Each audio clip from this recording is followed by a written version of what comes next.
অর্ণ কায়নাতের মুখোমুখি হয়ে বুকে হাত গুজে দাঁড়ালো, মাথা নিচু করে কায়নাতের আনন পানে তাকিয়ে বলল, শি ইজ মাই পাস্ট। এখন নাথিং। কায়নাত আজ বহু কষ্টে অর্ণর ধারালো চোখে চোখ রাখলো। রুহু কাঁপছে তার। বার কয়েক ঝোঁক গিলে বলল, আপনি এখনো ওনাকে ভালোবাসেন?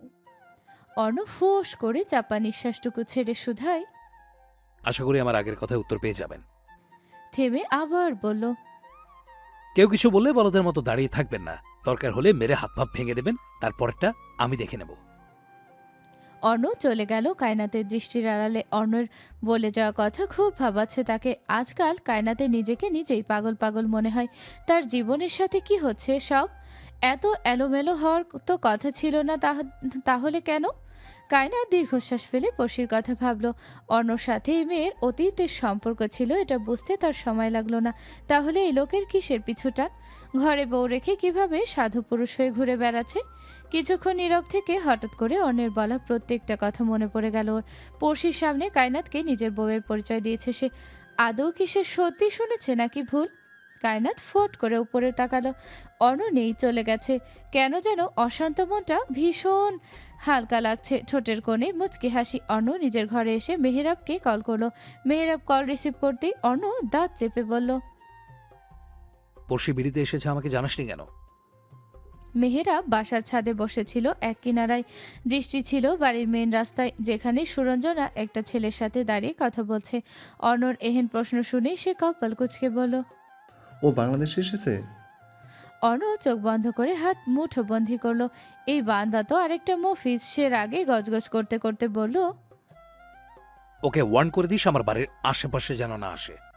অর্ণ কল কেটে দিয়ে বারান্দায় গিয়ে দাঁড়ালো। একটা সিগারেট ধরিয়ে ঠোঁটের ফাঁকে রেখে বাহাতের আঙুল দিয়ে মাথার চুলগুলো পেছনে ঠেলে দিল। গরম লাগছে ভীষণ। আচমকা নজর বাড়ির গেটের দিকে যেতেই অর্ণর কপালে ভাঁজ পড়ল। স্বার্থ আর শেহেরের সাথে একটা মেয়ে দাঁড়িয়ে আছে। কায়না তো এগিয়ে গেল সেদিকে। বাড়ির সামনে দারোয়ান নেই। কোথায় গেল? মনে হচ্ছে সেখানে গন্ডগোল লেগেছে। অর্ণ সিগারেট ঠোঁট থেকে সরিয়ে রাখলো। কপাল কুঁচকে তাকিয়ে রইল সেদিকে। এদিকে বাড়ির সামনে ২৭-২৮ বছর বয়সী একজন নারী এসে হাঙ্গামা করছে। তার দাবি চৌধুরী বাড়ির বড় ছেলের সাথে তার ঘনিষ্ঠ সম্পর্ক রয়েছে। মেয়েটা মাথার কাপড় চেপে ধরে নাক টেনে বলল, বিশ্বাস করেন আপা, এই বাড়ির বড় পোলার লোকে আমার সম্পর্ক আছে। হের লগে আমার গভীর সম্পর্ক। কায়নাত চোখ বড় বড় করে মেয়েটাকে দেখলো। দেখে মনে হচ্ছে মেয়েটার মধ্যে গ্রামের ছোঁয়ার সাথে আর কথাবার্তায় তাই মনে হয়। কায়নাতের বুক কাঁপছে মেয়েটার কথা শুনে। মুখ ফুটে কিছু বলতে পারছে না। পাশ থেকে স্বার্থ বলল, আপনারে আপা জীবনেও দেখি নাই আমরা। কতদিনের সম্পর্ক আপনাদের মধ্যে? নিজের ভাষায় কাউকে পেয়ে মেয়েটা সরল মনে বলল, ২ মাসের সম্পর্ক ভাইজান। হেরে আমি অনেকবার ফোন দিছি, কিন্তু হেও ফোন ধরে না। হেও যখন আমার বাড়িতে গেছিল, তখন আমার এই বাড়ির ঠিকানা দিয়ে আইছে। হাতে রাখা কাগজের টুকরোটুকু স্বার্থর দিকে এগিয়ে দিল মেয়েটা। স্বার্থ কাগজে চোখ বুলিয়ে শেহেরের দিকে তাকালো। শেহের স্বার্থর কানে কানে বলল, বিশ্বাস কর ভাই, অন্য জীবনেও এসব করে নাই। স্বার্থ গলা কেশে কায়নাতের থমথমে মুখশ্রী দেখল। মেয়েটার মুখ শুকিয়ে এসেছে। কায়নাত মেয়েটার দিকে তাকিয়ে ধরা গলায় বলল, সে আপনার বাড়িতেও গিয়েছিল? মেয়েটা আর চোখে স্বার্থ আর শেহেরের দিকে তাকিয়ে মুখের উপর কাপড় চেপে ধরল। শুধু কি গেছে? কইলাম না আমাকে মধ্যে গভীর সম্পর্কও আছে।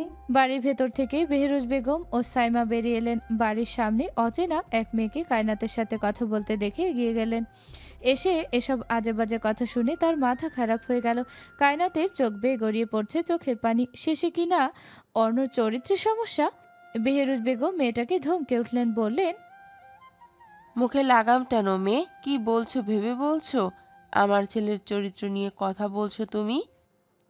মেয়েটা জোর গলায় বলল, আমি গরিব হইতে পারি, তাই বইলা মিথ্যা কথা কই না আম্মা জান। Shut up. আম্মাজান কে? হ্যাঁ, আপনি আপনার ছেলেরে ডাকেন। আমার কথা বিশ্বাস না হইলে তারে জিজ্ঞাসা করেন। চিৎকার চেঁচামেচি শুনে বাড়ির ভেতর থেকে প্রায় সকলেই বাহিরে চলে এসেছে।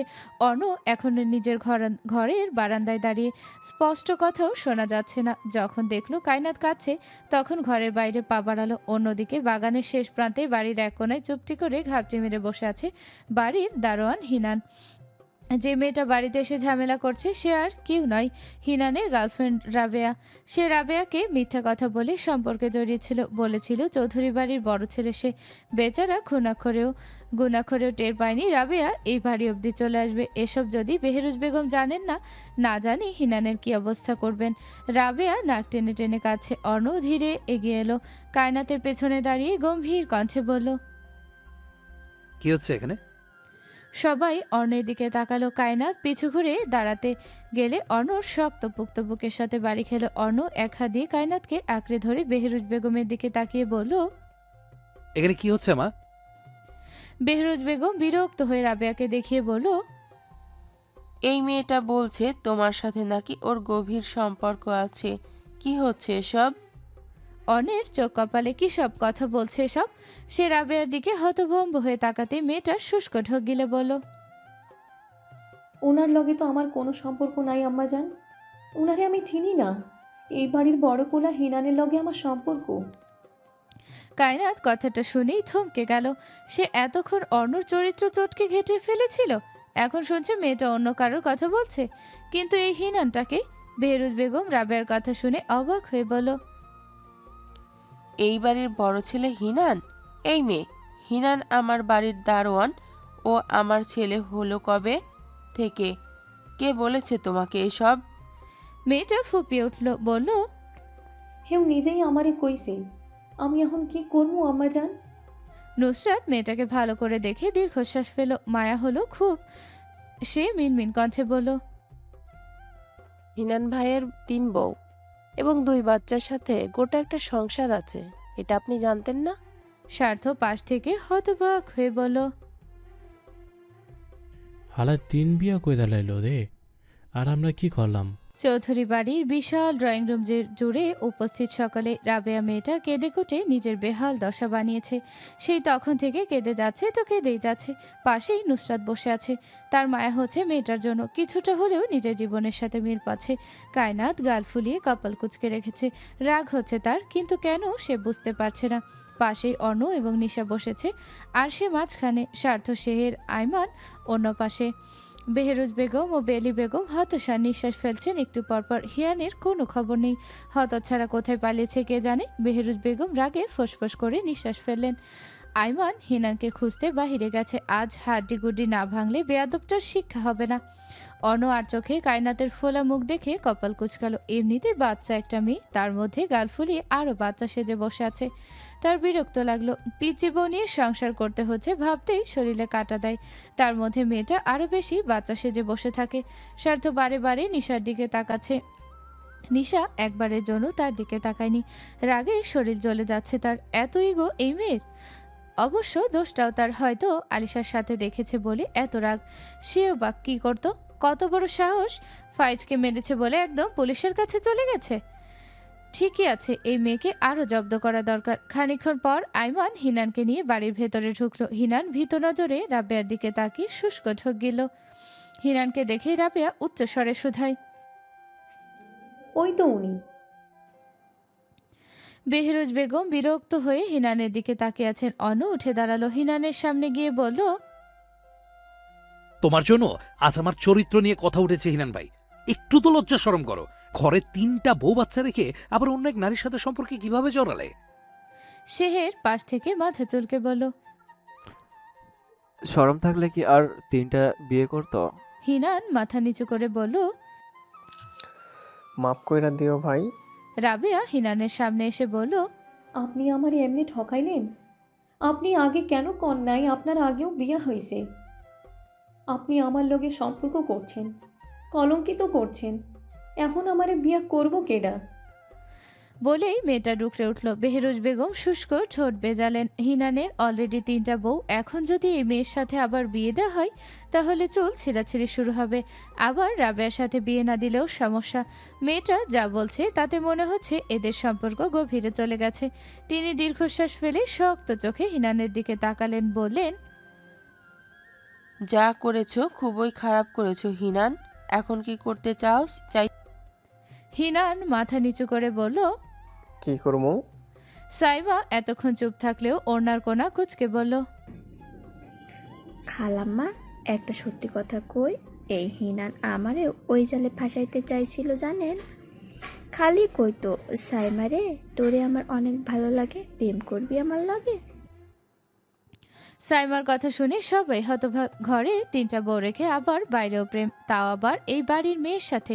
বেহরুজ বেগম রাগে চোখ বন্ধ করে ফেললেন। কায়নাত চোখ বড় বড় করে হিনানের দিকে তাকিয়ে মুখ ফসকে বলে ফেলল, আমি তো জীবনে একটা প্রেমও করিনি, আর আপনি একসাথে 5টা। বলে মুখের উপর হাত রাখলো। ইস, কোথায় কি বলে ফেললো। নিশা ফিক করে হেসে দিল। অর্ণ বাঁকা চোখে কায়নাতের মুখশ্রী দেখলো। হিনান গলা কেশে মিনমিন করে বলল, ম্যাডাম, আপনি যদি বলেন তাহলে সাইমা আর রাবিয়া দুজনেরই আমি বিয়ে করতে রাজি। হতচ্ছাড়া, থাপ্পড় খেয়েছো কখনো? একে তো একটা মেয়ের জীবন নিয়ে ছেলে খেলা করছো, এখন সাইমাকেও তোমার চাই? সাইমাকে আমি ছোট থেকে বড় করেছি নিজের মেয়ের মতো, আর তুমি ওর দিকেই নজর দিয়েছো। হিনানের মুখটা চুপসে গেল। অর্ণ বিরক্ত হলো ভীষণ। শুধু শুধু কথা বাড়াচ্ছে সবাই। সে প্রস্থান করলো। ঘণ্টাখানিক বাদে কাজে এনে বাড়িতেই দুজনের বিয়ে দেওয়া হলো এবং কল করে তার 3 বউকেও জানানো হলো। নিশ্চিত আজ বেচারার বাসরের জায়গা কবর খোঁড়া হবে। পরের দিন কায়নাত ও নিশা কলেজ গেল। 3 দিন পর অর্ণ এবং মাশফিক চৌধুরী দেশের বাইরে যাবেন। কাজ কবে শেষ হবে সেটা ঠিক জানেন না তারা। অর্ণ অফিস রুমে বসে কাজ করছিল, মূলত কিছু ইম্পর্টেন্ট ফাইল চেক করছিল। এখন দুপুর গড়িয়েছে, খাওয়া হয়নি এখনো। মাশফিক চৌধুরী কোথায় যেন গেছেন অর্ণ জানে না। অর্ণ কাজের ফাঁকে একবার ফোন হাতে নিল। হোয়াটসঅ্যাপে মেসেজ এসেছে। পড়শির মেসেজ। একটা পিকচারে বিজয়ের বিধ্বস্ত দেহ দেখা যাচ্ছে। বিছানায় গুটিয়ে শুয়ে আছে সে। নিচে লেখা,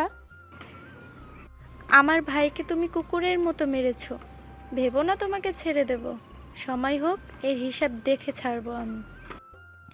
অন্য ঠোঁটের কোনায় হালকা হাসি ঝুলানো। তাকে দেখে মনে হচ্ছে বিজয়কে দেখে তার ভীষণ আনন্দ হচ্ছে। সে হাতের সাহায্যে মাথার চুল পিছন দিকে ঠেলে দিয়ে জবাবে বলল, the dog's tail is never straight. Arna নাম্বারটা ব্লক করে দিল। বিরক্ত লাগছে। মাশফিক চৌধুরী পার্টনার বানানোর জন্য আর মানুষ পেল না, সে পড়শির বাবাকে বানাতে হলো। যেমন বাপ তেমন হয়েছে ছেলে মেয়েগুলো। অমানুষের জাত। অর্ণ কাজে মনোযোগী হলো। আজ একটা ইম্পর্টেন্ট মিটিং আছে সন্ধ্যায়। কায়না তনিশা সবেমাত্র কলেজ থেকে বের হলো। বাইরে রোদের প্রখরতা কমে এসেছে। মেঘলা আকাশ। আজ বৃষ্টি হবে বলে মনে হচ্ছে না, তবুও বলা যায় না। কলেজ থেকে একটু দূরে বাইক নিয়ে বসে আছে স্বার্থ।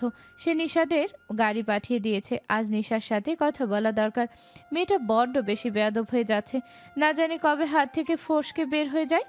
কত শখের নারী তার। নিশা ও কায়নাত আশেপাশে চোখ বুলিয়ে দেখলো বাড়ির গাড়ি নেই। নিশা ফোন বের করে দেখলো ফোনে চার্জ নেই। বিরক্ত হয়ে বলল, গাড়ি কেন আসেনি এখনো? কায়নাত আশেপাশে ভালো করে চোখ বুলিয়ে দেখলো বা সাইডের রাস্তায় কোনায় বাইকের স্বার্থর দিকে চোখ যেতেই স্বার্থ হাত উঠিয়ে হাই দেখালো। কায়নাত বলল, আপু, ওই যে ওটা স্বার্থ ভাইয়া না? নিশা ফট করে তাকালো কায়নাতের ইশারা দেখে। স্বার্থই তো বাইক নিয়ে এগিয়ে এসেছে এদিকে। নিশা কায়নাতের হাত আঁকড়ে ধরে উল্টো পথে হাঁটা ধরলো। বলল, ওনার সাথে কথা বলবে না কায়নাত? কায়নাত বলল, কিন্তু আপু, তোমার সাথে ওনার কথা বলা উচিত। কোনো দরকার নেই, এমন খারাপ চরিত্রহীন মানুষের সাথে আমার কোনো কাজ নেই। কায়নাত শুকনো ঢোক গেল। এতক্ষণে স্বার্থ ওদের সামনে চলে এসেছে। একদম ওদের সামনে এসে ব্রেক কষেছে। নিশা চোখ খিচে বন্ধ করে দাঁত চাপলো। কায়নাত স্বার্থকে সালাম দিয়ে বলল, ভালো আছেন ভাইয়া? স্বার্থ বাইক থেকে নেমে বলল, ভালো থাকবো কি করে বলো, নেশা নাখরাই শেষ হচ্ছে না। নিশা বলল, রাস্তা ছাড়ো। স্বার্থ একটা রিক্সা ডাকলো। আরেক হাত দিয়ে নিশার হাত ধরে কায়নাতকে বলল, ওঠো কায়নাত। নিশা কটমট করে বলল, ও কোথায় যাবে? স্বার্থ নরম কণ্ঠে আবার বলল, কায়নাত ওঠো রিকশায়। কায়নাত চুপচাপ রিক্সায় উঠে বসলো। স্বার্থ রিক্সাওয়ালাকে ঠিকানা বলে দিয়ে কায়নাতকে বলল, গিয়ে সেবা যত্ন করো একটু, কেমন? নিশা স্বার্থর কাজে হতবাক। কায়নাত চলে যেতে নিশা ঝাড়া মেরে নিজের হাত ছাড়িয়ে নিল। কি সমস্যা তোমার? আমার কলেজের সামনে এসে কেন তোমার সবসময় ঝামেলা করতে ইচ্ছে করে? এর আগেও তোমার কারণে আমাকে অনেক প্রশ্নের মুখোমুখি হতে হয়েছে। স্বার্থ ভাই, দয়া করে আমার থেকে দূরে থাক। চুপ করবি তুই? স্বার্থ ধমকে উঠল। আশেপাশের কিছু স্টুডেন্ট আর চোখে এদিকে তাকালো। নিশা শুকনো ঢোক গিলে আশেপাশে চোখ বুলিয়ে বলল, প্লিজ যাও স্বার্থ ভাই, এখানে ঝামেলা করবেন না। স্বার্থ নিশার কাঁধে হাত রাখলো, কাঁধে হালকা স্লাইড করে বলল, হয় চুপচাপ বাইকে ওঠ, নাইলে এই রাস্তার মধ্যে চিৎকার চেঁচামেচি করে মানুষ জড়ো কর। তো কলেজ দিয়ে কি আমি বাল ফালাবো? কে কি বললো না বললো, আই ডোন্ট কেয়ার। স্বার্থ ভাই, তুমি কিন্তু লিমিট ক্রস করছো। বাইকে ওঠ। কোন অধিকারে জোর করছো তুমি? আমি তোমার কে হই? স্বার্থ বিরক্ত হয়ে নিশাকে জোর করে বাইকে উঠালো। মেয়েটা এত ঘাড়তারা, যেমন ভাইগুলো ঠিক তেমন ছোট বোন হয়েছে। রক্তের না হলেও কানেকশন তো আছেই। কায়না চৌধুরী অফিসের সামনে দাঁড়িয়ে আছে। স্বার্থ তাকে শ্বশুরের অফিসে পাঠালো। সে তো ভেবেছিল বাড়ি পাঠিয়ে দিয়েছে, এখন দেখেছে অফিসে। তার কাছে ভাড়া নেই, বাড়ি যাবে কি করে? কায়নাতের ভীষণ আফসোস লাগলো। কিপটা মার্কা একটা জামাই পেয়েছে সে। হাত খরচটা তো অন্তত দিবে নাকি? হাত খরচটাও শ্বশুর দেয়। কি কপাল তার, সে অনেকক্ষণ সেখানে দাঁড়িয়ে রইল। বাহিরের অবস্থা আস্তে আস্তে আরও খারাপ হচ্ছে। বাতাস ছেড়েছে। এই বৃষ্টির দিন কবে শেষ হবে আল্লাহ জানে। সে অফিসের দিকে একবার তাকিয়ে দীর্ঘশ্বাস ফেল। এখন অর্ণর সাথে দেখা হলেই ঝগড়া লাগবে। লোকটা এত বেশি বকাঝকা করে বাবা। কায়নাত লিফটে উঠে 12 তলায় চাপ দিল। গ্রাউন্ড ফ্লোর থেকে আরও 3 জন ছেলে উঠল। কায়নাত লিফটের এক কোনায় গিয়ে গুটিয়ে নিল নিজেকে। এত বেশি অস্বস্তি লাগছে যে ঘাম ছুটে গেছে। দুজন 7 তলায় নামতেই আরেকজন ঘাড় ঘুরিয়ে কায়নাতের দিকে তাকালো। ওকে এমন হাসফাস করতে দেখে ছেলেটা বলল, আপনার কি সমস্যা হচ্ছে মিস? কায়নাত ভীত চোখে ছেলেটার দিকে তাকিয়ে ঘন ঘন মাথা নাড়িয়ে বলল, জি না। আপনাকে দেখে অসুস্থ মনে হচ্ছে। না, আমি ঠিক আছি।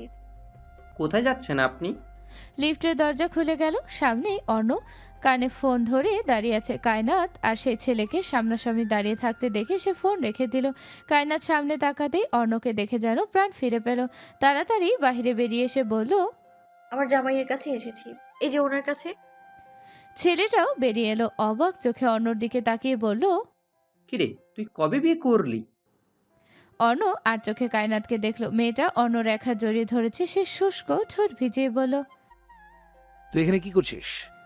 ছেলেটার নাম ইমরান, অর্ণর ফ্রেন্ড। অর্ণর সাথেই দেখা করতে এসেছিল। সে হাসি মুখে বলল, তোর সাথেই দেখা করতে এসেছি। তোর তো ছুটি প্রায় শেষের দিকে, কবে আবার চলে যাবি? আর আমিও ব্যস্ত থাকি, তাই ভাবলাম আজ এসে দেখা করে যাই।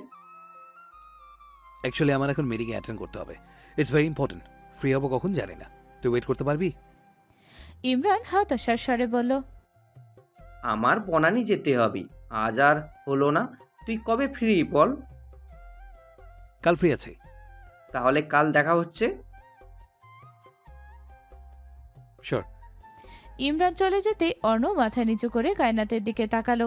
গলা কেসে বলল, হাত ছাড়ুন ম্যাডাম, তাহলে আমি ধরলে ছাড় পাবেন না। কায়নাত তাড়াতাড়ি হাত ছেড়ে দিয়ে দূরত্ব বজায় রেখে দাঁড়ালো। শুষ্ক ঠোঁট ভিজিয়ে বলল, ওই লোককে দেখে ভয় লাগছিল। কিসের ভয়? ছেলে মানুষ, তার মধ্যে আবার একা ছিলাম আমি। কারোর জানের ভয় থাকলে আপনার দিকে হাত বাড়াবে না। So relax. বাড়বে। আপনি এখানে কি করছেন ম্যাডাম? কায়নাত অদ্ভুত চোখে অন্যর দিকে তাকালো। লোকটা কি নেশা করেছে? এমন করে কথা বলছে কেন? কেমন অদ্ভুত শীতল অর্ণর দৃষ্টি। ঠোঁট কামড়ে কপালে ভাঁজ ফেলে তার দিকে তাকিয়ে আছে। কায়নাত বার কয়েক ঢোক গিলে বলল, স্বার্থ ভাইয়া পাঠিয়েছে। স্বার্থ কেন এখানে আপনাকে পাঠাবে? উনি নিশাপুকে নিয়ে কোথায় যেন গেছে। অর্ণ কিছুক্ষণ কায়নাতের অস্থির ভাবভঙ্গি দেখে পেছন দিকে হেঁটে যেতে যেতে বলল, ফলো মি। কায়নাত দৌড়ে অর্ণের পেছনে পেছনে হাঁটা ধরল। অর্ণ নিজের অফিস রুমে ঢুকে দরজা টেনে দাঁড়ালো। কায়নাত ঢুকতেই দরজা লক করে দিল। অর্ণের রুমটা বাড়ির মতোই বিশাল বড়। কায়নাত এর আগেও এখানে এসেছে। দক্ষিণে পুরো দেয়ালটাই কাচের, যেখান দিয়ে পুরো শহর দেখা যায়। বাহিরে হালকা বৃষ্টি শুরু হয়েছে। কায়নাত ঘেমে নিয়ে একাকার। অর্ণ দেখলো তাকে। তার কক্ষের সাথে আলাদা একটা রেস্ট নেওয়ার জন্য রুম আছে। সে ভেতরের দরজা খুলে কায়নাতকে বলল, ম্যাডাম এইদিকে আসুন।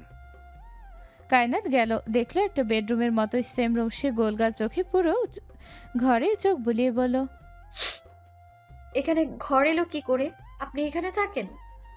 অর্ণ বলল, হুম।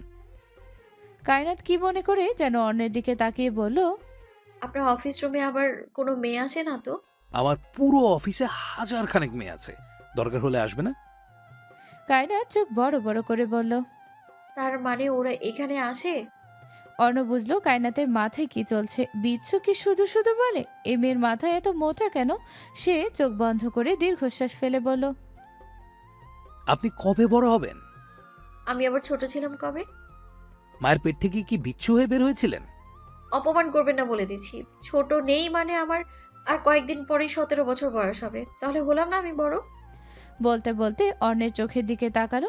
সে অর্ণের দৃষ্টি কোথায়? কায়নাত ঠোঁট কামড়ে ধরলো। হালকা কেসে বলল, আপনার না মিটিং আছে, যান, দেরি হয়ে যাচ্ছে না? অর্ণ কায়নাতের দিকে দুপা এগিয়ে গেল। কায়নাত হালকা পিছিয়ে যেতে যেতে বলল, আর বেশি কথা বলবো না, প্রমিস। আপনি এখন যেতে পারেন ভাইয়া। অর্ণ থেমে গেল কায়নাতের কথা শুনে। হ্যাচ কাটানে কায়নাতকে নিজের নিকট এগিয়ে এনে শুধায়, বিয়ে করা জামাইকে ভাই ডাকছেন, লজ্জা করেন না আপনার? কায়নাত এমনিতেই অর্ণর হঠাৎ ছোঁয়ায় হক চুকিয়ে গেছে। আবার এহেন কথাই তাজ্জব বনে গেল। সে ভয়ার্ত চোখে অর্ণর দিকে তাকিয়ে বলল, ছাড়ুন আমায়। অর্ণ ছেড়ে দিল ওকে। ঘরের বাহিরে যেতে যেতে একবার পিছু ঘুরে দাঁড়ালো। কায়নাতের ভয়ার্ত বদনে আঁখি বুলিয়ে বলল, যে জিনিস একবার অর্ণ চৌধুরীর নামে হয়েছে, সেই জিনিস মরণের আগ অবধি কেউ ছুঁতে পারবে না। যেটা আমি চেয়েছি সেটার দিকে অন্য কেউ চোখ তুলে তকলে চোখ উপড়ে ফেলতে দুবার ভাববো না। নিজের মূল্যবান বাক্য কায়নাতের মুখের উপর ছুঁড়ে মেরে হনহন করে বেরিয়ে গেল ঘর থেকে। কায়নাত অন্যর কথার আগা মাথা কিছুই বুঝেনি। লোকটার মতো তার কথাবার্তাগুলো কেমন যেন ভীষণ ভারী। অন্য মিটিং রুমে যাওয়ার আগে স্বার্থকে কল করলো। স্বার্থ নাম্বারে কল দিতেই স্বার্থ রিসিভ করলো। অর্ণ শুধায়, কোথায় তুই? বাইরে আসি। নিশা কই? আমার সাথেই। ইডিয়েট, ওকে এখনো বাইরে রেখেছিস কেন? আধ ঘন্টার মধ্যে ওকে আমার বাড়িতে চাই। স্বার্থ অসহায় কণ্ঠে বলল, লক্ষ্মী শালা আমার, তো বোনকে একটু বোঝা বাপ আমার। শালি আমার কথা বোঝে না, খালি চিল্লায়। থাপড়ে সব দাঁত ফেলে দেবো বেয়াদব। ওকে তাড়াতাড়ি বাড়ি দিয়ে আয়। অর্ণ কল কেটে দিল। স্বার্থ হতাশ, ভীষণ হতাশ। নিশা এত রেগে আছে যে ওর একটা কথা শুনতে চাচ্ছে না। নিশাকে নিয়ে স্বার্থ নিজের বাড়িতে নিয়ে এসেছে। এখানে আলিশার সাথে একবার তার কথা কাটাকাটি হয়েছে। ভেবেছিল আলিশার সাথে দেখা করিয়ে সব ঠিক করে ফেলবে, কিন্তু এখন আরও বিপদ মনে হচ্ছে। সে আলিশাকে বলেছিল নিশাকে জব্দ করতে, তাকে যেন সে হেল্প করে। সেই হিসেবে আলিশা রাজি হয়েছিল, কিন্তু এখন এই মেয়েকেও নাটক শুরু করেছে। নিশা ওয়াশরুমে গেছে। কিছুক্ষণ পর বের হয়ে আসতেই স্বার্থ বলল, আমার কথাটা একটু শোনো নিশো। নিশা কলেজ ব্যাগ তুলে নিল। তারা ড্রয়িং রুমে অবস্থান করছে। স্বার্থর মা বোধহয় নিজের কামরায়, আর সৌরভ বাড়িতে নেই। নিশা স্বার্থকে থামিয়ে দিয়ে বলল, অনেক বুঝিয়েছো, আর বুঝতে চাই না আমি। স্বার্থ উঠে দাঁড়ালো। নিশার সামনে দাঁড়িয়ে বলল, দেখ, ওই ফাজলটাকে নিয়ে তুই একটু বেশি বেশি করছিলি, যেটা আমার সহ্য হচ্ছিল না। তারপর আবার পুলিশকে নিয়ে কাহিনী করলি। সব মিলিয়ে তোকে একটু জব্দ করার জন্য আমি আলিশাকে বলছিলাম আমাকে হেল্প করতে। ওর সাথে আমার কোনো সম্পর্ক নেই, বিশ্বাস কর। নিশা আশ্চর্য নয়নে তাকালো, বলল, আমি কার সাথে মিশবো নাকি কি করব সেটা আমার ব্যাপার, তোমার এত মাথা ব্যথা কেন? স্বার্থ আরেকটি এগিয়ে এলো, বুকের বাপাশে হাত রেখে বলল, আমার এইখানে থাকিস তুই।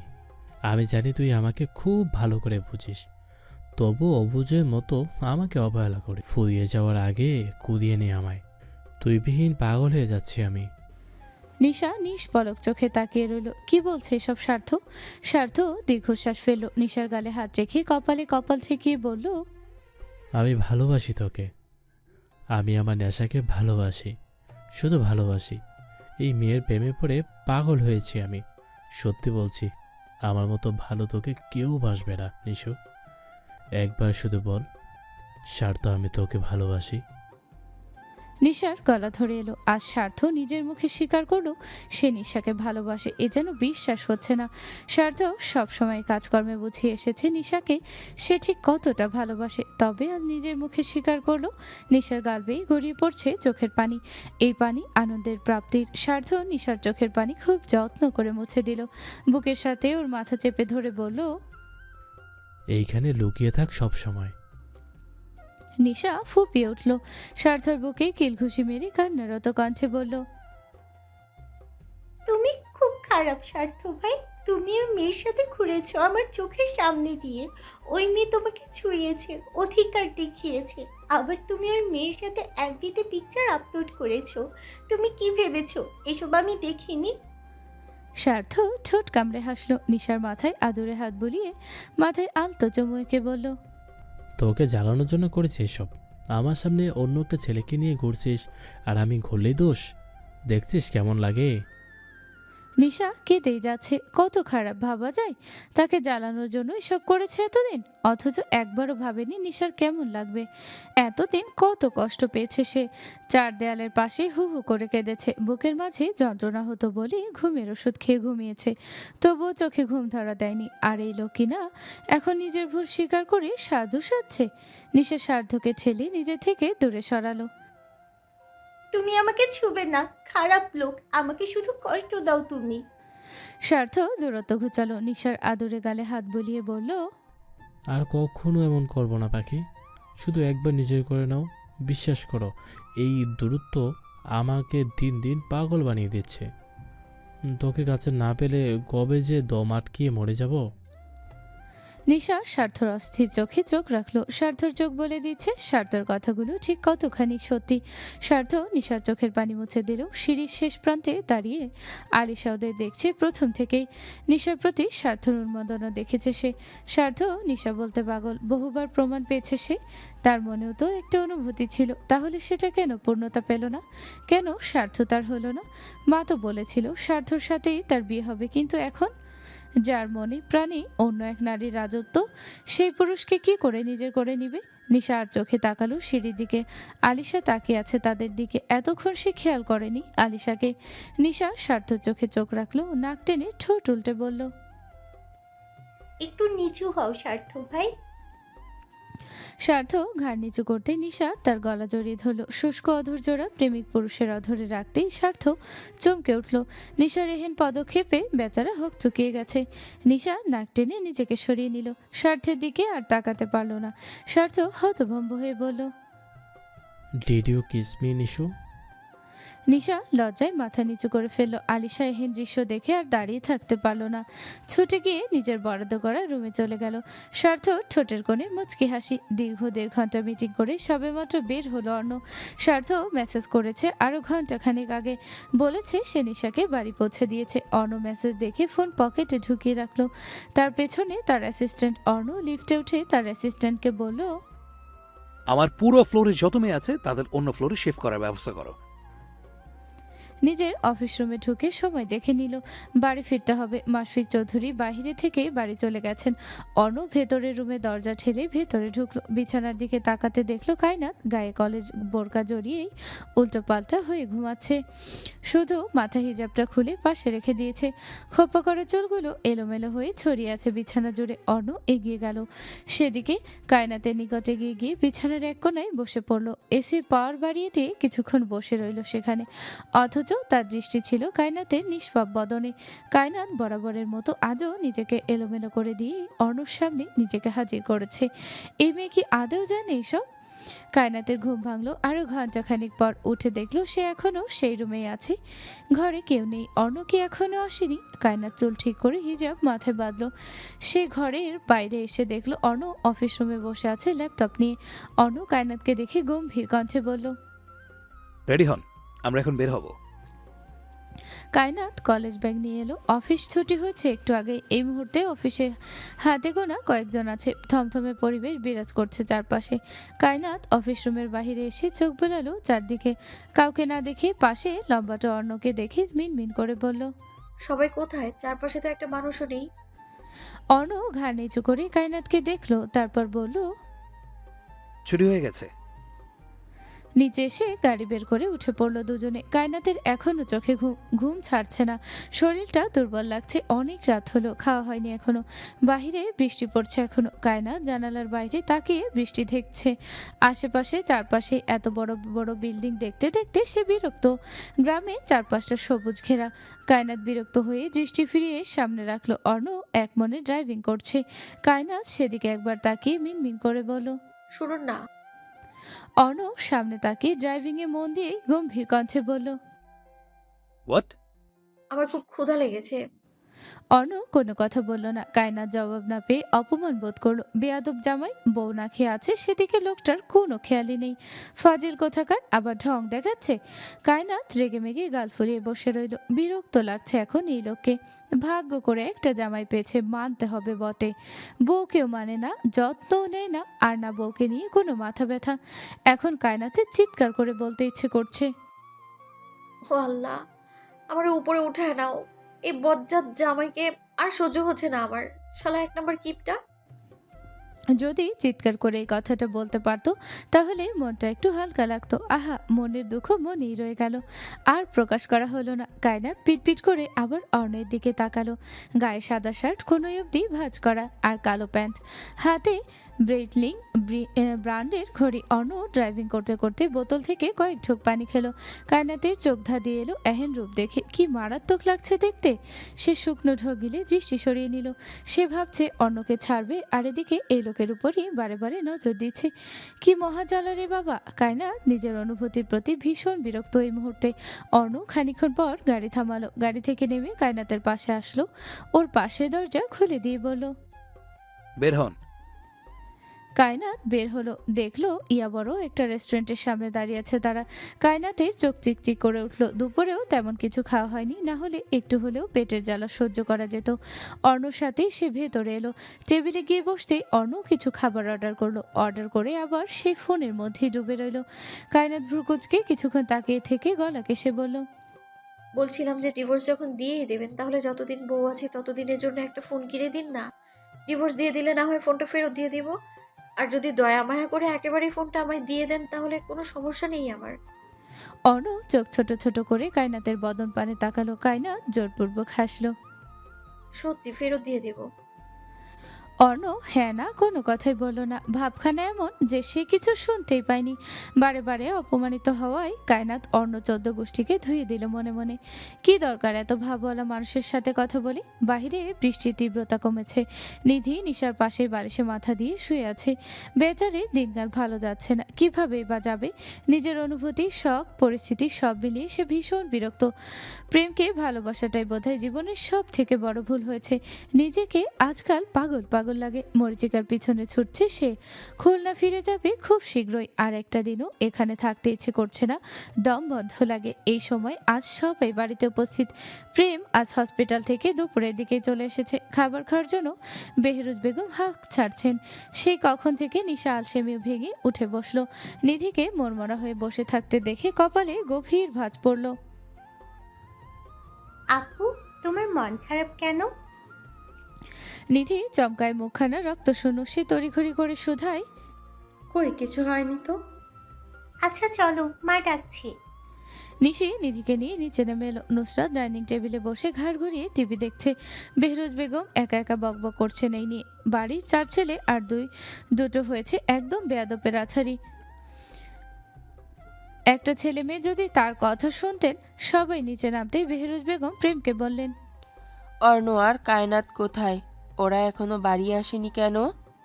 প্রেম মায়ের দিকে বাঁকা চোখে তাকালো। নিধির দিকে আর চোখে তাকিয়ে বলল,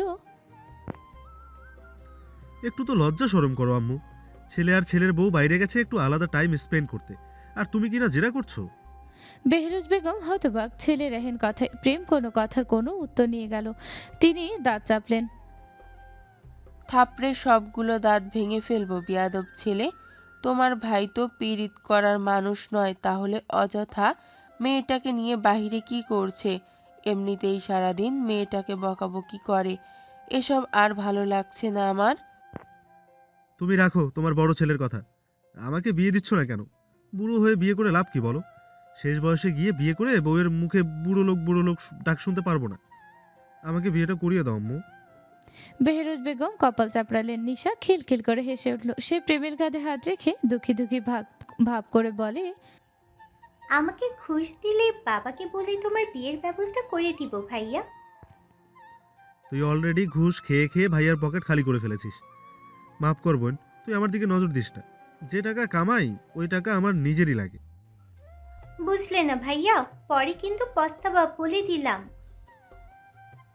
এই হয়েছে তোদের কথা, চুপচাপ খেয়ে আমাকে উদ্ধার কর।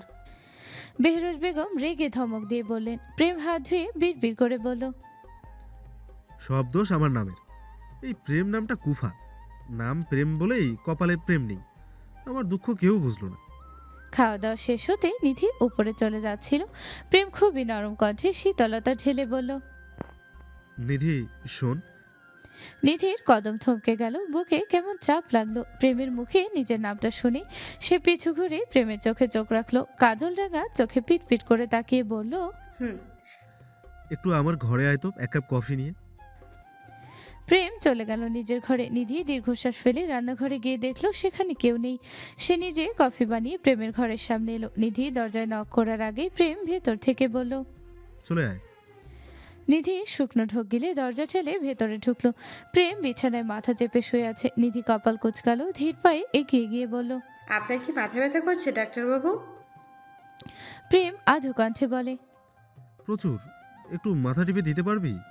নিধি কফি বেড সাইডে টেবিলের উপর কফির কাপ রেখে প্রেমের মাথায় কাছে বসে বলল, কফিটা আগে খেয়ে নিন। খাবো না। নিধি প্রেমের মাথায় হাত রাখলো। অস্থির অনুভূতি হচ্ছে, ভয় সংকোচ সব মিলিয়ে মনে হচ্ছে কেউ গলা টিপে ধরেছে। প্রেম বন্ধ পাতার আড়ালে চোখ জোড়া খুলে নিধির লাজুক বদনপানা দেখলো। প্রেমকে এমন করে তাকিয়ে থাকতে দেখে নিধির শ্বাস আটকে এলো। সে হাত সরিয়ে নিল, হালকা গলা কেসে বলল, এখন আমি চাই। যাবি? যা তাহলে। আমার তো আর ঘুম আসবে না মাথা ব্যথায়। ওষুধ খেয়ে ঘুমিয়ে পড়ুন। হ্যাঁ, তাই করতে হবে। সেবা যত্ন করার মতো তো আর কেউ নেই। নিধি বিছানা থেকে উঠে দাঁড়িয়েছে, পা রেখেছে দরজার দিকে। সেবা করার মানুষ তো আছে ডাক্তারবাবু। আপনার প্রেমিকাকে বিয়ে করে ফেলুন, দেখবেন সেই আপনার যত্ন নেবে। তখন আর নিধিকে দরকার হবে না। নিধি বেরিয়ে গেছে ঘর থেকে। প্রেম ফোট করে উঠে বসলো। মাথা ব্যথা তো করছিল না। নিধির সাথে একটু ঝগড়া করার জন্য অছিলা খুঁজছিল সে, কিন্তু মেয়েটা তো ইমোশনাল হয়ে গেল। প্রেম মাথা চুলকালো, ঠাস করে বিছানায় শুয়ে কিছুক্ষণ চুপ রইল। বউ ছাড়া ভালো লাগে না রে। কবে একটা বউ হবে, লাল টুকটুকে বউ।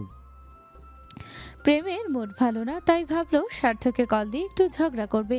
যেই ভাবা সেই কাজ। স্বার্থ নিজের রুমে গিয়ে মাত্রই বিছানায় শুয়েছে। এমন সময় প্রেমের কল পেয়ে রিসিভ করতেই প্রেম বলল, হে সেক্সি বয়, কেমন আছো প্রিয়? স্বার্থর কাশি উঠে গেল এহেন সম্বোধনে। সে অবিশ্বাস্য স্বরে বলল, এই তুই কে রে? জানি, আমি তোমার পেটের বাচ্চার বাপের বন্ধুর একমাত্র ডাক্তার, সুইট ভাই। বিয়াদব, রাত দুপুরে কল করে আমাকে বিরক্ত করছিস কেন? আমার বউ দরকার জানু। বউ ছাড়া রাত পার হয় না। দয়া করিয়া আমার বাপ মারে রাজি করাও গো। সিরিয়াসলি, তুই যদি আমার সামনে থাকিস তাহলে তোর মেন পয়েন্টের চুল একটা একটা করে ছিঁড়তাম। প্রেমের মুখটা চুপসে গেল। সে শুকনো ঢোক গিলে বলল, ছি, কি সব বাজে কথা। এমন নোংরা কথা বললে আমার শরম করে। আমার হাতে একটা থাপ্পড় গেলে তোর ভুঁড়ি চটকে যাবে রে প্রেম। তোর কি এখন মার খেতে ইচ্ছে করছে? স্বার্থ ভাই, ভুলে যেও না, আমার বোন কিন্তু এখন আমার বাড়িতেই থাকে। বেশি বেশি করলে ওকে ওই ফাইজের সাথেই বিয়ে দিয়ে দেবো। তুই কি আমাকে ভয় দেখাচ্ছিস? মোটেই না। আমার বোন, আমার রুলস। তুমি কচু গাছের সাথে ফাঁস দিয়ে মারা খাও, টাটা। বলে খট করে কল কেটে দিল প্রেম। স্বার্থ দাঁত কিরমির করে ফোন ছুঁড়ে মারল শূন্য বিছানায়। কপাল করে একটা হবু শ্বশুর বাড়ি পেয়েছে বেচারা। চারটা ভাই ডেঞ্জারাস, একটা তুলে আছাড় মারতে পিছু পা হবে না, আরেকটা ডাক্তারবাবু পেট কেটে ভুঁড়ি চটকে ফেলবে, আর রইল ছোট দুইটা একেবারে বিছু। দেখা গেল দুইটো চিপাই চাপাই গিয়ে বাকি অর্ধেক কাজ সেরে ফেলবে। অর্ণ খোলা বারান্দায় বসে বসে স্মোক করছে, ঠোঁটে জ্বলন্ত সিগারেট ধরা, বাতাসে মাথার চুলগুলো হালকা দুলছে, মিষ্টি নরম বাতাসে ছুঁয়ে দিচ্ছে কারোর বুকের বা পাশে লুকানো শখের পুরুষকে। অর্ণ উঠে দাঁড়ালো। ঘরে পানি নেই, রাতে তার পানি প্রয়োজন হয়। এদিকে নিশার ঘরে নিধি, নিশা ও কায়নাত বসে বসে এখনো গল্পে মজা আছে। নিশা কথায় কথায় বলল, আমার ভাই এত হ্যান্ডসাম আর তুমি পুরো খাটাস বলো কেন? হ্যাঁ, আমার ভাইয়ের মতো সুন্দর হ্যান্ডসাম ছেলে তুমি পাবে কোথাও? কথাখানা শুনে অর্ণের পা থেমে গেল। দরজা খোলা রেখে এরা মিটিং করছে তাকে নিয়ে। অর্ণ কপাল কুঁচকে দরজার সামনে দাঁড়িয়ে রইল। কায়নাতটা তাকে খেয়াল করেনি এখনো। কায়নাতের উত্তর শুনবার জন্যই মূলত তার পা থমকে গেছে। কায়নাত মুখ বাঁকালো নিশার কথায়। আমি কি দেখতে খারাপ? তুমি জানো আমার পেছনে কত ছেলে ঘুরে। নেহায় তোমার ভাইয়ের কপাল ভালো যে আমার মতো একটা ছোট্ট খাটো সুইট বউ পেয়েছে, বুঝলে? বুঝলাম, কিন্তু তোমার কপালও সোনা দিয়ে বাঁধা, বুঝলে? আমার ভাইয়ের মতো একজন মানুষ তোমার জীবনের সাথে জুড়েছে। কায়নাত জোরপূর্বক হাসলো, বলল, সোনায় বাঁধা জীবন আমি তো চাইনি, একটু ভালোবাসা, যত্ন, সম্মান, মর্যাদা চেয়েছিলাম। থেমে আবার বলল, তোমাদের কাছে লুকাবার মতো কিছুই নেই। আমি মেয়ে মানুষ, হয়তো আমার বয়স কম, কিন্তু আমি জ্ঞানহীন নই। আমার যেহেতু বিয়ে হয়েছে, সেই ক্ষেত্রে আমার সংসার নিয়ে হাজারো স্বপ্ন থাকতেই পারে। আমি কি ভালো একজন দায়িত্ববান স্বামী ডিজার্ভ করি না? আমার কি ইচ্ছে হয় না আমার স্বামী আমাকে ভালোবাসবে, যত্ন করবে, সম্মান করবে, আমার সব সিদ্ধান্তকে সম্মান করবে? বলতে কষ্ট হয়, তবে এটাই সত্যি। তোমার ভাইয়ের সাথে আমার সংসার হবে না। নিশা কায়নাতের কথা শুনে খিলখিল করে হেসে উঠল। কায়নাত ফ্রুকুচকে তাকিয়ে রইল নিশার দিকে। সে কি হাসির কিছু বলেছে এখানে? অর্ণ বিরক্তিকর দীর্ঘশ্বাস ফেলে প্রস্থান করলো।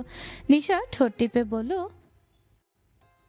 তোমার সব ইচ্ছেগুলো সত্যি একজন বিবাহিত নারীর মতোই সাধারণ, কিন্তু তোমার কেন মনে হচ্ছে আমার ভাইয়ের সাথে তোমার সংসার হবে না?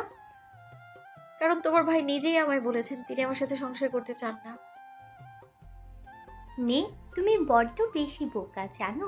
আমার ভাইকে দিয়ে কেউ কোনোদিন জোর করে কিছু করাতে পারেনি কিংবা বাধ্য করেনি, কিন্তু এটা ঠিক তোমাদের বিয়েটা জোর করেই দেওয়া হয়েছিল, তাই বলে ডিভোর্স দেওয়া এত সহজ? কায়নাতের চোখ শক্ত হলো। সে সিরিয়াস ভঙ্গিমায় বলল, সহজ না হলেও আমার ডিভোর্স চাই। এই সম্পর্কে কোনো মানেই হয় না। হয়তো ফিউচারে গিয়ে আমার অনেক সমস্যার সম্মুখীন হতে হবে, তাই বলে আমি আমার পুরো জীবন নষ্ট করতে পারবো না। আমি একটা মানুষ, আমারও তো ইচ্ছে হয় একটু শান্তিতে বাঁচতে। তোমার ভাই যেহেতু চায় না এই সম্পর্ক অটুট থাকুক, সেই ক্ষেত্রে কোনো মানেই হয় না এভাবে ঝুলে থাকার। নিশা মুচকি হাসলো কায়নাতের কথা শুনে। আমি দোয়া করি তুমি সব সময় সুখে থাকো। আমি আজ তোমায় বলছি, একদিন আমার ভাইয়ের বুকে মাথা রেখে তুমি বলবে, আপনার মতো আমাকে কেউ কখনো ভালোবাসেনি। আধারে প্রহর পেরিয়ে গেছে। অর্ণ ও মাশফিক চৌধুরীর আজ থাইল্যান্ডের ফ্লাইট। বিকেলে ফ্লাইট থাকায় এখনও তারা বাড়িতেই অবস্থান করছে। কাল শুক্রবার সুরঞ্জনার বাগদান হবে। অর্ণরা বের হলেই কায়নাতরা মার্কেটে যাবে। বেলি বেগম গত পরশু চলে গেছেন, আবার আসবেন পরে, তবে ছেলের জরুরি তলবে তাড়াতাড়ি চলে যেতে হয়েছে। এই 3 দিনে অর্ণর সাথে কায়নাতের তেমন কথাবার্তা হয়নি, দেখাই হয়েছে হাতে গোনা কয়েকবার। অর্ণ সবকিছু গুছিয়ে রেখেছে আগেই। এখন অষ্টমী ঢুকেছে গোসল করতে। গোসল সেরে এসে জামা কাপড় পরে নিজেকে তৈরি করে নিল। কানাডা যাওয়ার সময় এগিয়ে আসছে। যতদিন এখানে আছে ততদিনের মধ্যে এই শিহাব খানকে রাস্তা থেকে সরাতে হবে। পড়শি একটার পর একটা ছেড় দিয়ে যাচ্ছে। এই মেয়ের এসব করা ছাড়া বোধহয় কোনো কাজ নেই। অর্ণ হাতে ঘড়ি পরে চুলগুলো সুন্দর করে সেট করে নিল। হঠাৎ দরজায় নক হয়। দরজা খুলতেই দেখলো কায়নাত হাতে একটা ছোট বক্স নিয়ে দাঁড়িয়ে আছে। আজ কায়নাত অনেকদিন পর অর্ণকে এমন গোছানো দেখলো। লোকটাকে তো দেখাই যায় না। অর্ণ দরজার সামনে থেকে সরে দাঁড়াতে কায়নাত বলল, আপনার জন্য মা পাঠিয়েছেন, নিন। ভেতরে রেখে যান। কায়নাত গুটি গুটি পায়ে এগিয়ে এসে বেড সাইডের টেবিলের উপর বক্সটা রেখে সোজা হতেই কোমরে ঠান্ডা হাতের স্পর্শ পেতে কেঁপে উঠল। নারী সত্তা কেঁপে উঠতেই মেয়েটা ঠোঁট কামড়ে চোখ খিচে বন্ধ করে ফেলল। আঘাতপ্রাপ্ত জায়গায় অর্ণ হাত বুলিয়ে কপাল কুঁচকালো, শক্ত কণ্ঠে বলল, এখানে কি হয়েছে? কায়নাত অর্ণর হাত সরিয়ে আঁচল দিয়ে কোমর ঢাকলো, শুকনো ঢোক গিলে আমতা আমতা করে বলল, কিছু হয়নি। বলতে বলেছি এখানে কি হয়েছে। কায়নাত অর্ণ ধমক খেয়ে চমকে উঠল, এদিক ওদিক তাকিয়ে বলল, পড়ার টেবিলে কোথায় ব্যথা পেয়েছিলাম। ইডিয়েট, চোখ কোথায় থাকে? ব্যথা পাও কি করে? ব্যথা পেয়েছি আমি, কষ্ট হচ্ছে আমার, তাহলে আপনি চিৎকার কেন করছেন? অর্ণ দাঁত চেপে কায়নাতের ক্ষতস্থানে হাত চেপে ধরতেই ব্যথায় মেয়েটা ছটফটে উঠল। অর্ণর শার্ট খামচে ধরে দাঁত চেপে বলল, আল্লাহর দোহাই লাগে, ছাড়ুন, জ্বলে যাচ্ছে আমার শরীর। অর্ণ ক্ষতস্থানে হালকা হাত রেখে হাসকি স্বরে বলল, ক্ষত করার কথা আমার, আর করছে অন্য কিছু। আমার অধিকার নষ্ট করছেন আপনি। কায়নাতের অবয়ব ঝাঁকিয়ে উঠল। অর্ণর শার্ট ছেড়ে দিয়ে ছিটকে দূরে গিয়ে ক্ষতস্থানে হাত রেখে ঘাড় ঘুরিয়ে হালকা আঁচল উঠিয়ে ছলছল নয়নে তাকালো সেদিকে। কোমরটা জ্বলে যাচ্ছে, লাল হয়ে গেছে জায়গাটুকু। কায়নাত ক্ষত জায়গায় হাত রেখে টলমল চোখে অর্ণর শান্ত দৃষ্টিতে তাকিয়ে বলে, আপনি আসলেই একটা খারাপ লোক। I know. অর্ণর মধ্যে কোনো অনুশোচনা বোধ নেই। সে নিজের প্রয়োজনীয় সবকিছু গুছিয়ে লাগেজ নিয়ে ঘর থেকে বেরিয়ে গেল। যাওয়ার আগে একবারের জন্য কায়নাতের দিকে ফিরে তাকালো না। কায়নাত শক্ত পাথরের মতো অর্ণের প্রস্থান দেখল। ধীর পায়ে অর্ণর বারান্দায় গিয়ে দাঁড়াতে দেখতে পেল অর্ণ এবং মাশফিক চৌধুরী গাড়িতে উঠে বসেছেন। গাড়ির ভেতর থেকে বাইরের মিররে অর্ণ কায়নাতের অশ্রু মিশ্রিত মুখমণ্ডল দেখে দৃষ্টি সরিয়ে নিল। লম্বা শ্বাস টেনে মেহেরাবকে একটা মেসেজ দিয়ে বেরিয়ে পড়ল বাড়ি থেকে। সেদিন কোনো রকম কেটে গিয়েছিল দিনটা। কায়নাতের কোমরে ব্যথা বেড়েছিল, তাই নিশা প্রেমকে বলে ওষুধ দিয়েছে। আজ শুক্রবার, সোহানা বেগমের বাসায় আজ যেতে হবে। সোহানা বেগম ভীষণ দুঃখ প্রকাশ করেছেন মাশফিক চৌধুরী এবং অর্ণর অনুপস্থিতির জন্য। মেয়ের জামাইকে এখনও তিনি বাসায় নিতে পারেননি। সবাই আজ সুরঞ্জনাদের বাসায় এসেছে। কিছু নিকটাত্মীয় এসেছেন এবং খুলনা থেকে কায়নাতের বড় চাচা চাচি এবং তুহিন এসেছেন।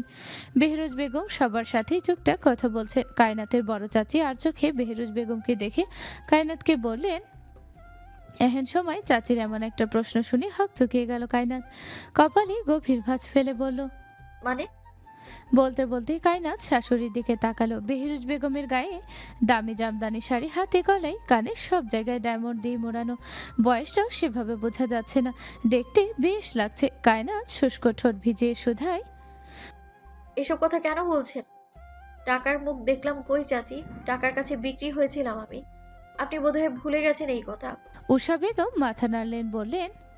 কায়নাত অবাক হয়ে উষা বেগমের মুখের দিকে তাকালো। বাবা এসেছিল? কবে এসেছিল চাচি? এখন উনি কোথায়?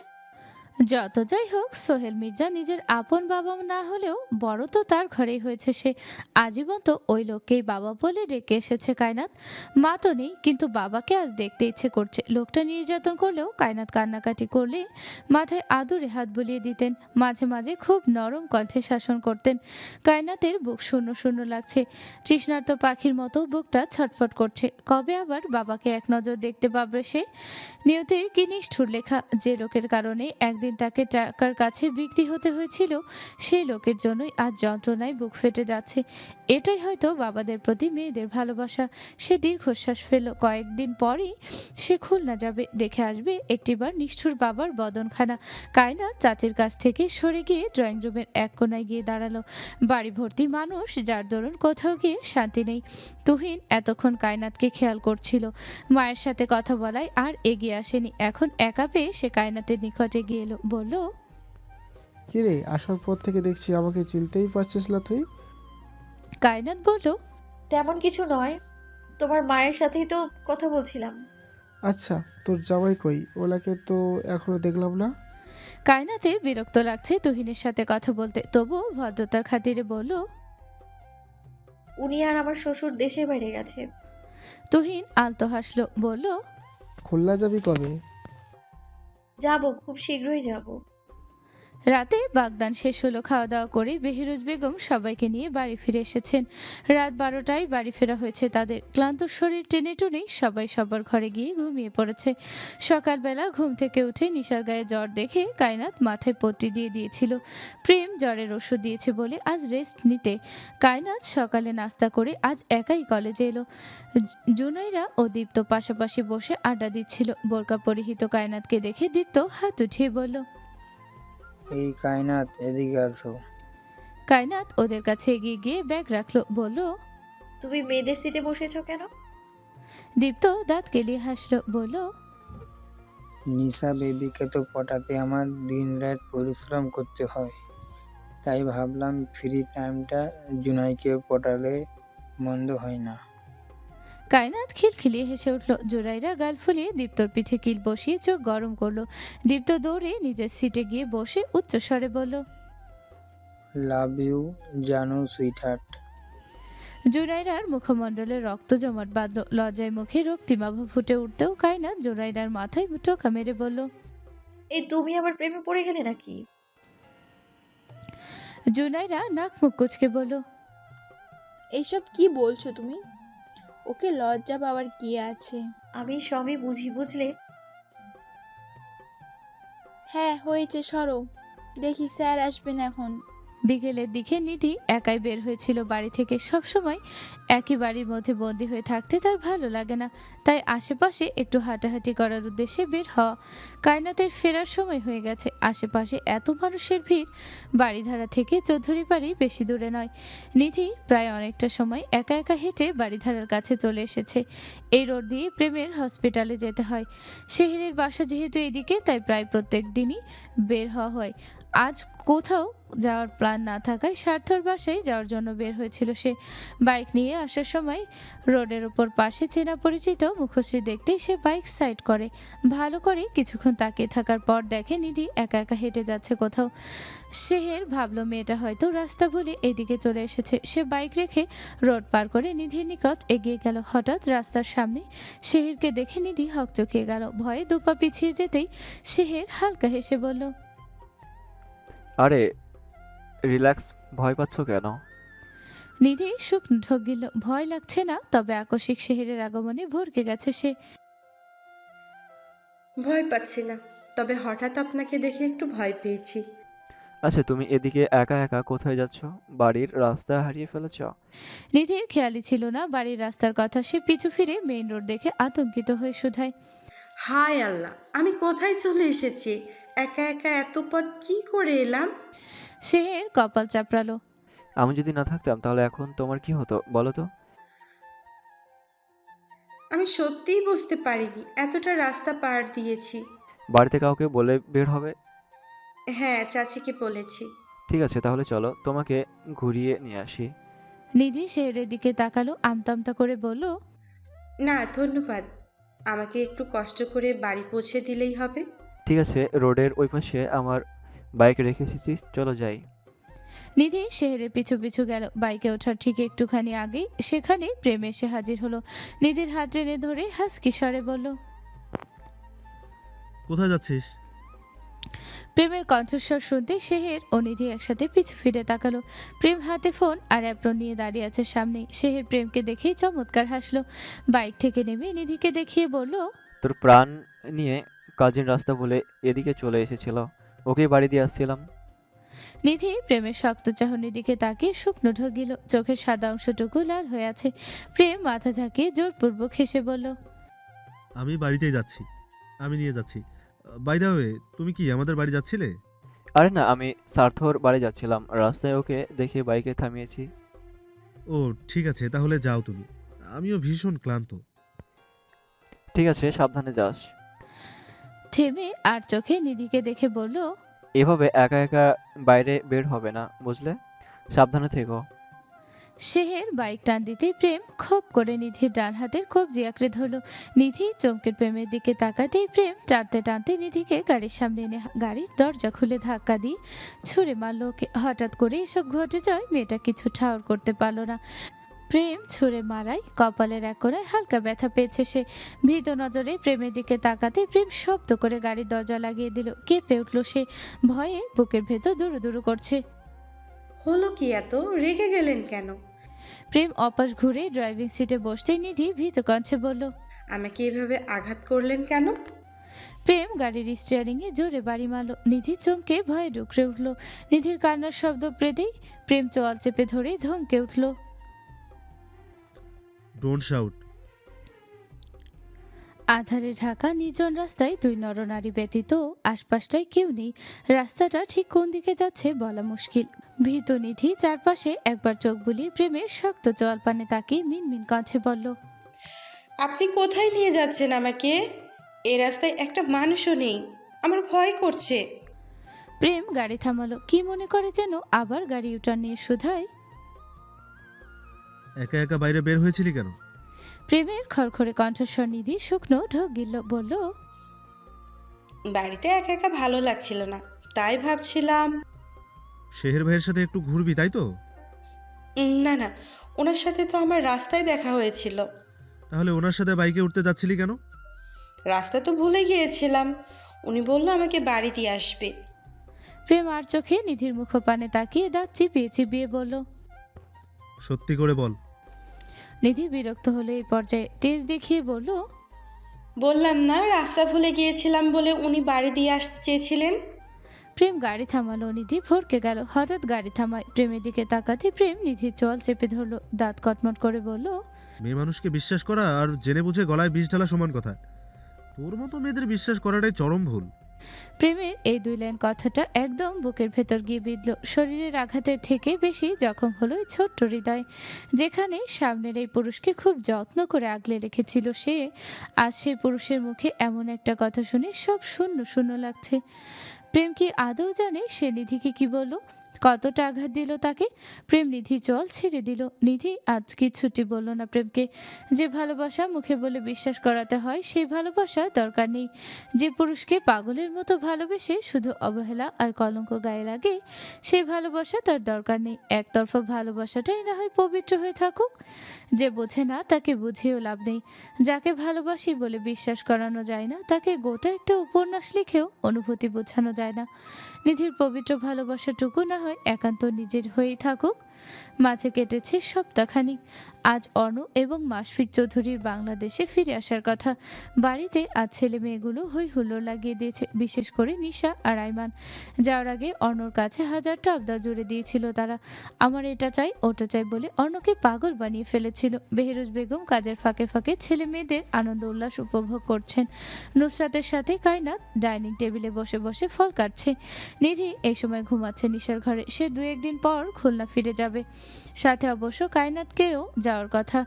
শুধু মাশফিক চৌধুরী বাড়ি ফেরার অপেক্ষায় আছে সে। দাদা বলেছেন শ্বশুর ও অন্যর সাথে দেখা করে আসতে। সে খুলনা গিয়ে কিছুদিন থাকবে সেখানে। নিশা যেতে পারবে না, কারণ কয়েকদিন পরেই তার এক্সাম, আর প্রেমও তাকে যেতে দিবে না।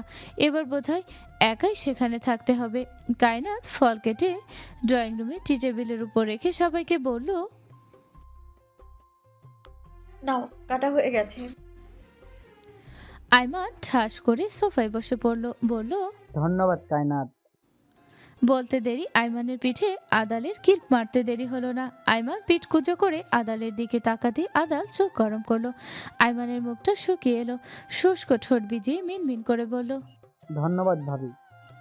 কায়নাত জোরপূর্বক হাসলো। দামড়া ছেলেগুলোর মুখে ভাবি ডাক শুনলে তার নিজেকে বুড়ি বুড়ি লাগে। জামাই এক বুড়ো আর তার ভাই বন্ধুগুলো সেম। সে চোখ মুখ কুচকে সেখান থেকে রান্নাঘরে গেল। বেহরুজ বেগম ও সাইমা মিলে রান্না করছেন। এখন গরুর কালাভুনা রান্না করা বাকি। কায়নাত বেহরুজ বেগমের মুখখানা আগে দেখে নিল। শাশুড়ির মুড ভালো থাকলে সে রান্নার কথাটা বলবে। দেখে সব স্বাভাবিক মনে হয় সে মিনমিন করে বলল, আম্মু আজ কালাভুনাটা আমি করি, আমার হাতের রান্না কিন্তু এতটাও খারাপ না। বেহরুজ বেগম কায়নাতের আনন্দ দেখে নিল। আজ মেয়েটাকে মানা করতে ইচ্ছে করছে না। তিনি মাথা নাড়িয়ে একটু সরে দাঁড়িয়ে বললেন, সাবধানে কাজ করবে। কায়নাত মুচকি হেসে মাথার ওড়না খুলে কোমরে বাঁধল। রান্নাঘরে শাশুড়ি আর সাইমার সাথে কথা বলতে বলতে রান্নার কাজে এগিয়ে নিল। এয়ারপোর্ট থেকে মেহেরাব ও স্বার্থ রিসিভ করেছে অর্ণদের। অর্ণই আসতে বলেছিল ওদের। গাড়ির সামনে ড্রাইভ করছে স্বার্থ, আর পাশে মেহেরাব বসা। পেছনে মাশফিক চৌধুরী ও অর্ণ। মেহেরাব গলাকে সে শুধোই, আঙ্কেল আপনার মিটিং কেমন ছিল? মাশফিক চৌধুরী কোন চিন্তায় যেন মগ্ন ছিলেন।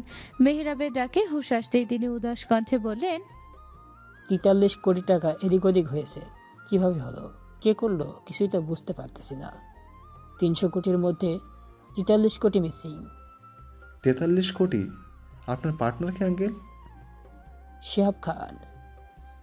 মেহেরাব মাথা ঘুরিয়ে পেছনে তাকালো, আশ্চর্য হয়ে বলল, আরে কিডিং আঙ্কেল, আপনি পড়শির বাবার সাথে 300 কোটি টাকার ডিল করেছেন? আপনি জানেন উনি কত ডেঞ্জারাস? তিনি মাথা নাড়ালেন, আশ্বস্ত হয়ে বললেন, শিহাব এসব করেনি মেহরাব, এর পিছনে অন্য কেউ আছে। অর্ণ গাড়ির বাহিরে দৃষ্টি রাখলো। সে জানে এই টাকা কে এবং কেন সরিয়েছে, তবুও কিছু করছে না সে। সময় হলে একটার কলিজা ছিঁড়ে ফেলবে সে। কলিজা ছেঁড়ার অভিজ্ঞতা তো বেশ পুরনো। দরকার হলে আবার ছিঁড়ে গরম রক্ত ঠান্ডা করবে। মানুষ অতীত পেছনে রেখে এগিয়ে যেতে চায়, আর সে না হয় আবার অতীতে ফিরে যাবে। অর্ণ বাঁকা হাসলো। নায়ক ভিলেনের খেলায় মাঝে মধ্যে ভিলেনই জিতে যায়। এবারও না হয় এই ভিলেনের জয় হবে, যাকে বলে খলনায়ক। সন্ধ্যার একটু আগ দিয়ে অন্যরা বাড়ি ফিরে এলো। কায়নাত এখনো রান্নাঘরে কাজে ব্যস্ত। ঘেমে জামা কাপড় সব ভিজে গেছে, লম্বা চুলগুলো এলোমেলো করে খোপা করা। সে ব্যস্ত হাতে গরম খুঁতি ধরতেই উফ শব্দ করে উঠল। হাতের দিকে খেয়াল না দিয়ে কালো ফোনা নেড়ে দিয়ে ঢেকে দিল। ডান হাতের তালুতে হালকা লালচে রং ধারণ করেছে, জ্বলছে খুব। কায়নাত দাঁত চেপে সহ্য করলো ব্যথাটুকু। বাহিরে থেকে নিশার চিৎকারের শব্দ আসছে। ভাইয়া ভাইয়া ডেকে পাগল পাগল অবস্থা। অর্ণ এসেছে বোধহয়। কায়নাত পাশে সাইমাকে দেখে দুরু দুরু বুক নিয়ে হালকা এগিয়ে গেল রান্নাঘরের দরজার দিকে। একটু মাথা বের করে ড্রয়িং রুমের দিকে তাকালো অর্ণ, এবং মাশফিক চৌধুরী চলে এসেছেন। মুখখানা ভীষণ গম্ভীর। আজ সাহেববাবু নয়, বরং সাধারণ একটা কালো টি শার্ট আর প্যান্ট পরেছে। কায়না দৃষ্টি সরিয়ে নিল। শুষ্ক ঠোঁট ভিজিয়ে লম্বা শ্বাস টানলো। মায়া জড়িয়ে গেলেই সব ধ্বংস হয়ে যাবে। কায়না চায় না আর নিজেকে ভাঙতে। সে স্বামী সংসার ছেড়ে চলে যেতেই হবে। সেসবের প্রতি এত মায়া বাড়ানো উচিত নয়। সাইমা কাজ করতে করতে আর চোখে কায়নাতের দিকে তাকিয়ে বলল,